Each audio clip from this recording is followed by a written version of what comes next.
Quand on vous dit que parfois vos pires ennemis sont vos parents, il faut savoir qu'au collège, il y a une mère qui a demandé à ce que sa fille redouble cette année pour l'année prochaine, pas parce qu'elle avait des mauvaises notes ou qu'elle était en retard sur le programme scolaire.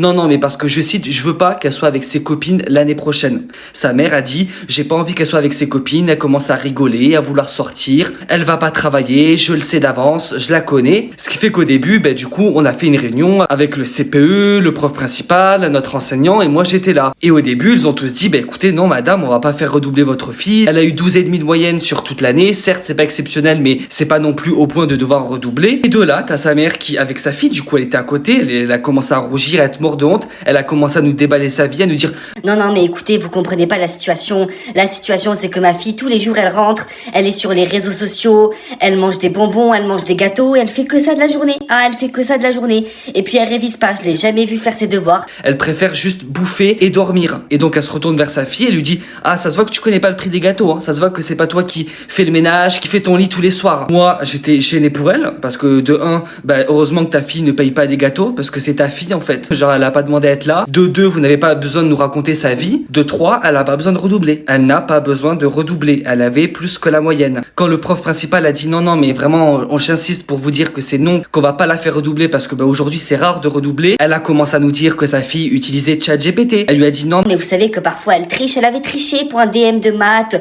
au mois de mars. Et parfois elle a pas envie de venir en cours, ou alors elle fait exprès qu'elle a ses règles pour pas faire sport alors que c'est pas vrai. Elle a commencé à nous balancer tout ce que sa fille faisait. Alors évidemment, elle était décomposée, nous on était tous gênés, même le CPE était gêné, hein. Il a essayé de calmer les choses et de dire bon écoutez madame, vous allez rentrer, parce que pour l'instant nous on est occupés, on peut pas gérer ça. Certes votre fille a des défauts, peut-être que tout n'est pas parfait, mais là ça ne nous regarde pas, c'est la fin de l'année et elle ne redoublera pas. Elle a regardé sa fille avec un regard noir comme si c'était sa fille qui s'était défendue, et par la suite j'ai appris par sa fille qu'elle n'avait pas le droit de sortir avec ses copines, soi-disant parce que ça a énervé sa mère.